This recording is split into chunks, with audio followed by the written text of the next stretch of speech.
Hello, I'm Geeta Gurumuthy. Thanks for being with us. We're starting this hour with some breaking news. Ukraine is claiming its forces have captured 2 Chinese nationals fighting as part of the Russian army. President Zelensky has said that they had ID and bank cards on them when they were captured in Ukraine's eastern Donetsk region. And he added that we have information indicating that the number of such Chinese citizens fighting in the occupiers' units is much higher than 2.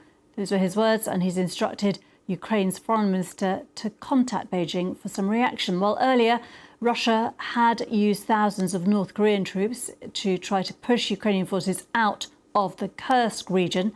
Let's speak to our Ukraine correspondent, James Waterhouse in Kiev. James, just tell us more about these claims. Yeah, very little that we know at the moment. As you say, President Zelensky has posted a video online appearing to show a soldier, an Asian soldier in a Russian uniform, gesticulating to his Ukrainian captors. You can hear him say, "My commander," before making a symbol of a gun with his hands, which are in handcuffs. And President Zelensky is making the accusation that Chinese citizens are fighting for Russian forces in eastern Ukraine. As I say, there's a lot we don't know. We don't know if they are indeed Chinese, whether they're fighting in Ukraine as mercenaries. There are thousands of mercenaries fighting in this war, or whether they are Chinese citizens who have been living in Russia and who were simply mobilized to join Moscow's invasion. But if you are President Zelensky, you try to portray the expanding geopolitical footprint of this war to try and provoke the West into a deeper response against a growing coalition. And when it comes to China and Russia, you know, before the full-scale invasion, they talked about a relationship with no limits against external threats. What they meant was America.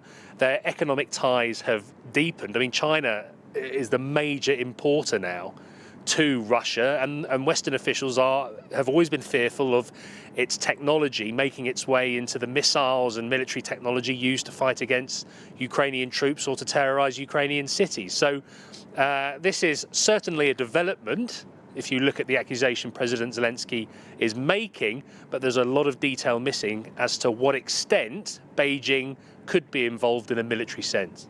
What would be the significance if it is indeed true?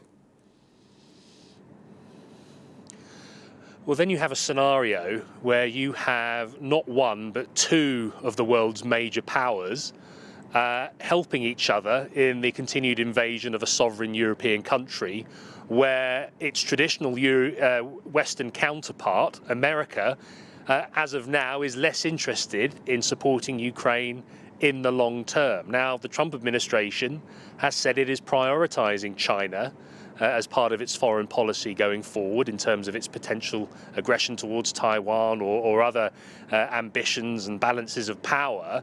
And so if it is proved, and it's not been yet, if it is proved that China is directly helping Moscow in a military sense, it's thought in some expert corners that it is, but there's certainly a deepening relationship there, then President Zelensky will pose the direct question as to what the West, America, is going to do to counteract this. But we are only talking about 2 soldiers which have been captured so far. As you say, there are thought to be 12,000 North Korean soldiers who've fought in other parts of the front line. In a military sense, they made very little difference, but it's what it could turn into which is so significant for Ukraine, not just the soldiers fighting, but the weapons and ammunition that the likes of North Korea and possibly China, but we don't know, could provide for Russia. A lot of unknown questions at the moment, but I think the sight of a Chinese citizen being captured fighting for Russia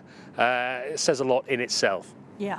We obviously have to wait for this to be verified. James Waterhouse in Ukraine, in Kiev, thank you so much.